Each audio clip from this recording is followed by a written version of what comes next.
Hello everyone.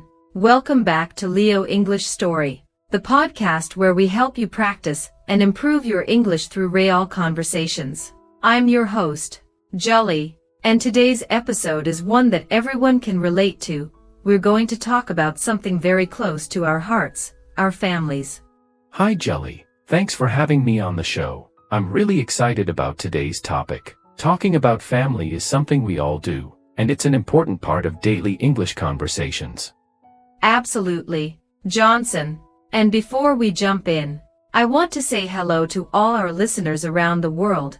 Whether you're on the way to work, at home, or studying, we're so happy to have you with us. And if you're new here, don't forget to subscribe to the Leo English Story podcast. Every week, we bring you new and helpful content to improve your English in a fun and real way. Yes, and feel free to follow us on your favorite platform, Spotify, Apple Podcasts, YouTube, wherever you're listening from. We're here for you. Also, leave a comment or message us to share your own stories about your family. Great idea, because every family is different, and hearing different stories helps everyone learn more. So, in this episode, we'll be using simple and clear English at B1 level, and we'll talk about all aspects of family life, from how to describe your family members to how to talk about your family traditions, relationships, and even problems. That's right. We'll cover 6 big parts. Describing your family structure. Talking about daily routines at home. Describing family traditions. Explaining your relationship with each member. Talking about family challenges or changes. Expressing your feelings and gratitude for family. And we're going to do this in a very natural way, through dialogue. So, you can listen, repeat, and practice with us. It's a great way to build your speaking skills. Exactly. And the great thing is, you can use everything you learn today in real life, in writing or speaking. All right, I think we're ready. Let's begin with part 1, describing your family structure. Let's do it. So Johnson, let's start by describing our families. I'll go first. I come from a small family of 4 people. There's my dad, my mom, my younger brother, and me. We live in a quiet neighborhood in the suburbs. That sounds peaceful. I have a slightly bigger family. We are 6 in total. My parents, 2 brothers, 1 sister, and me. I'm the eldest child, so I often help my parents with responsibilities at home. Oh, that's interesting. Being the eldest must be both fun and hard. In my family, I'm the oldest too. My brother is still in high school. My dad is an engineer and my mom is a schoolteacher. What do your parents do? My father runs a small grocery store and my mother is a nurse. They both work very hard, so we children try to support them however we can. My younger brother is in university and my sister is in secondary school. That's a lovely picture. Now, for our listeners, when you want to talk about your family structure in English, you can start by saying how many people are in your family. For example, there are 5 people in my family. Right, and you can say things like, I have 1 brother and 1 sister, or, I'm an only child, if you don't have any siblings. You can also talk about the age order, like, I'm the eldest, or, I'm the youngest. Yes, and don't forget to include your parents' jobs if you want to add more details. Like, my mother is a teacher, or my father works as a driver. That's true. These details make your conversation more complete and real. You can also mention if you live with your grandparents or other relatives. In some cultures, it's very common to have extended families living together. Yes, in my case, my grandmother lives with us. She's very sweet and helps cook delicious food. It's so nice to have her at home. In my family, our grandparents live in another village, but we visit them often. Family connections are very important to us. For everyone listening, you can practice this part by writing a short paragraph about your own family. Use simple sentences like, I live with my parents and 2 sisters. My father is a mechanic and my mother is a nurse. That's a great exercise. You can even record yourself saying it. Try to include details like where your family lives, what jobs they have, and how many siblings you have. Excellent. That's a good start to our topic today. Coming up next, we'll talk about daily routines at home. What does a regular day look like in your family? Stay with us. Welcome to part 2 of our podcast. Now let's talk about daily routines in the family. Johnson, how does your typical day at home look like? Well, my day usually starts early. I wake up around 6:30 in the morning. The first thing I do is help my mom prepare breakfast. She makes tea and toast, and I set the table. My siblings get up around 7 o'clock. That's very responsible of you. In my home, we all wake up around the same time. My dad usually makes coffee for my mom, and my brother feeds the cat. That sounds nice. After breakfast, I usually get ready for work. I take a quick shower, get dressed, and leave the house by 8 o'clock. My younger brother goes to university, and my sister catches her school bus around 7:30. In my family, after breakfast, everyone goes their separate way. My mom goes to school to teach. My dad leaves for his construction site, and I go to the office. What happens during lunchtime? During weekdays, everyone eats separately because we are not home at the same time. My mom usually prepares lunch in the morning. We pack it and take it with us, but on weekends, we all have lunch together around 1 p.m. It's a family tradition. That's similar to us. On Sundays, we eat together. Sometimes we cook something special like rice and chicken or stew. That's when we catch up with each other and talk about our week. After lunch, my parents usually rest. My sister does her homework, and I either go back to work or help out at my dad's shop. In the evening, we gather again. My mom makes dinner, and we all eat around 7:30. After dinner, we sometimes watch a TV show or play board games together. That's great. In my family, we also eat dinner around the same time. After that, we clean up the kitchen together and then everyone does their own thing. I usually read or listen to music. My sister chats with her friends, and my parents relax in the living room. For our listeners, this is a great way to talk about your day. Use expressions like I wake up at, we eat together at, or my dad goes to work at, to describe your family routines. Yes, try writing a paragraph about your family's daily routine. Start with the morning and end with the night. Keep it simple and clear. That wraps up this part. In the next section, we'll talk about something a little different, family traditions. Stay with us. We'll be right back. Welcome back. Now let's move on to part 3, describing family traditions. Johnson, I think every family has some unique traditions. Can you share one from your family? Sure. One of our favorite family traditions happens during the New Year festival. Every year on January 1st, we all wake up early and wear new clothes. My dad gives each of us a small gift, usually something useful like a book or stationery. Then, we all sit together for a special breakfast prepared by my mother. It includes our favorite dishes like rice pancakes and spicy lentil soup. That sounds amazing. In my family, we have a similar tradition but during Christmas. Every December 24th, we decorate our home together, play music, and prepare a big dinner. My mom bakes cookies and my brother and I put up the tree. At night, we sit around the fireplace and share stories about our past Christmases. That's so warm and joyful. Another tradition in my family is our Sunday lunch. Every Sunday, no matter how busy we are, we come together and have lunch at my grandparents' house. It's a big gathering, uncles, aunts, cousins. We eat traditional food, laugh, and sometimes play music together. I love that idea. It's great to have regular family time. We also have a Sunday tradition, but we usually go out for a walk or a picnic if the weather is nice. It's our way of reconnecting and relaxing before the new week starts. Traditions like these are important. They help us feel closer and create good memories. For listeners, when you talk about family traditions, try using phrases like, every year we, on Sundays we usually, or during holidays, my family. Yes, and you can mention traditional food, special clothes, music, or games your family enjoys. These details make your conversation more interesting and give the listener a picture of your culture. Also, traditions don't have to be big events. Even small things like Friday night movies, morning prayers, or having dinner together can be traditions if they happen regularly. Absolutely. In my family, we always say a short prayer before meals. It's a small act, but it means a lot to us. It reminds us to be thankful. In mine, we have a habit of sharing one good thing that happened during the day at the dinner table. It helps us focus on positive things and feel connected.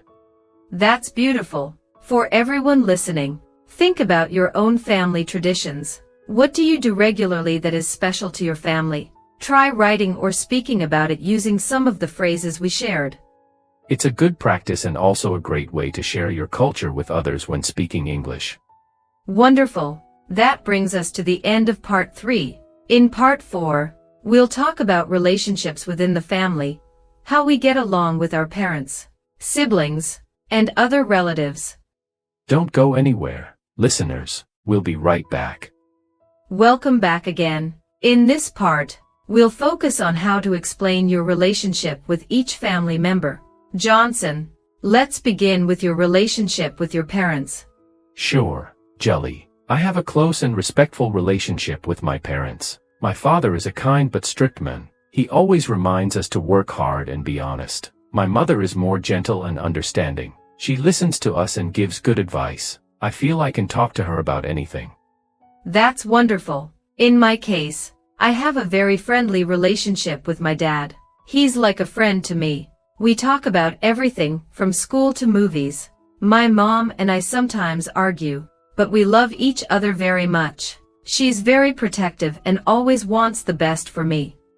Yes, I think it's common to have little disagreements, especially during teenage years. But what's important is that the love stays strong. With my siblings, the relationship is different. I'm the eldest, so I feel responsible for them. I often help my brother with his homework and talk to my sister when she feels sad.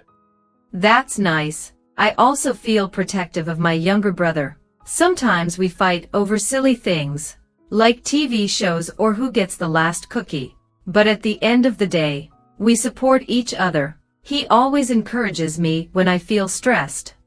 For our listeners, when you talk about your relationships in English, use phrases like, I get along well with my brother, or my sister and I fight sometimes, but we care about each other. You can also say things like, my dad is strict, but fair, or my mom is my best friend. Those are great examples. You can also describe how often you talk or spend time together. Like, I talk to my grandmother every Sunday, or we visit our cousins during school holidays. Speaking of grandparents, I really love my grandfather. He tells me old stories and teaches me about our family's history. I feel proud when I listen to him.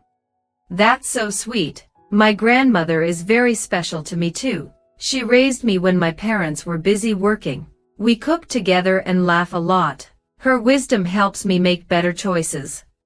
Another thing you can talk about is how your relationships change over time. For example, I used to be shy with my dad, but now we have more open conversations. Or, my relationship with my sister became stronger after we started living together. Yes, and don't forget that even if you live far away from your family, you can still have strong connections. I call my relatives often and send them pictures or messages to stay in touch. Right, communication is the key. Whether you live with your family or far from them, staying connected helps keep the relationship strong. So for all our listeners, think about your family relationships. Who are you closest to? How do you show your love or care? Try to describe it in English using the phrases we shared. That's your homework for today. Practice speaking about your family in a natural way. Great. Now that we've covered relationships, let's move on to the next part, family challenges or changes. Stay tuned. We'll be right back. Welcome back. Now we'll talk about something that many people experience, family challenges or changes. Johnson, has your family gone through any big changes? Yes, Jully. One big change was when my father lost his job a few years ago. It was a very difficult time. We had to adjust our lifestyle. We stopped going out to eat, and we had to move to a smaller apartment. But during that time, we became closer as a family. We supported each other more. That must have been hard, but it's good to hear you all stayed strong together. In my family, A big challenge was when my sister moved abroad for university. It was the first time someone in our family left home for a long period. My parents were very emotional, and the house felt quiet. I can imagine. When someone moves far away, it changes the family dynamic. You miss them at the dinner table, during birthdays, or on holidays. Exactly. We learned how to adapt by doing regular video calls and sending messages. It helped us stay connected and reduce the sadness. Another common challenge is when someone in the family is sick. My grandfather had surgery last year. We all had to help out more, take him to the hospital, cook meals, and make sure he was comfortable. It was tiring, but it taught us the value of caring for each other. That's a very touching story. Health problems definitely test the strength of a family. In my case, my parents got separated when I was young. It was confusing at first, but over time, I got used to living in two homes and having two routines. Separation or divorce is a big change. For our listeners, it's okay to feel sad or confused when these things happen. What's important is to talk to someone, a friend, a teacher, or a counselor. That's great advice, and these challenges often make us stronger. They teach us patience, responsibility, and how to manage emotions.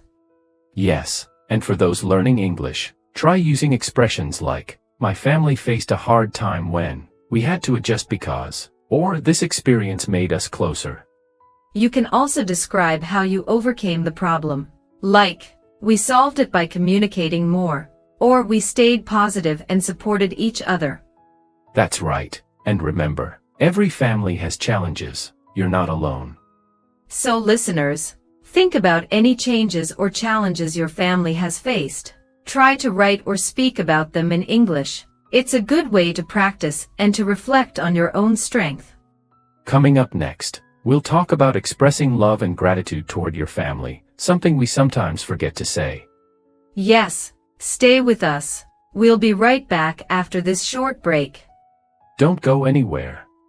Welcome back to our final main section of today's podcast. In this part, we're going to talk about expressing your feelings and gratitude for your family. This is something many people don't do often, but it's very important.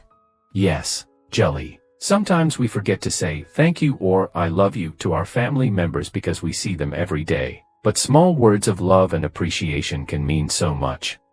That's so true. I remember one day, I simply told my mom, "Thank you for always cooking for us." She smiled and said no one had ever thanked her like that before. It made her very happy. I had a similar experience. My dad is not very emotional, but when I wrote him a letter on Father's Day to tell him how much I respect and love him, he had tears in his eyes. It was a powerful moment. That's beautiful. For our listeners, expressing love doesn't always have to be through big actions. It can be small things, hugging your sister, helping your brother with homework, or calling your grandmother. Or even saying, I'm proud of you, I appreciate you, or I'm here for you. These simple phrases can build stronger bonds in the family. And expressing gratitude isn't just good for the family, it's good for you. It helps you become more positive and builds emotional strength. Absolutely. And when you express these feelings in English, you can use phrases like, I'm grateful for everything my family has done, or my family means the world to me. Yes, and others like, my mother inspires me every day, or I feel lucky to have such a caring brother. These phrases are great for writing or speaking tasks, or even for conversations. Listeners, maybe after this episode, you can take a moment and write a message to a family member, or tell them something nice in person. It's never too late to share your feelings. That's a great idea. One small message can change someone's day. So let's all take time to say thank you and show love. So, Jully, before we close, who do you want to say thank you to today? I think I'll say thank you to my big brother. He always listens to me, even when I complain too much, and he gives the best advice. That's sweet. I want to thank my mother for everything. She's my hero. That's wonderful. And to all our listeners, we thank you for staying with us through this episode. We hope you found it helpful. Yes, Stay tuned for the conclusion. We'll wrap up everything and leave you with a final thought. Let's go.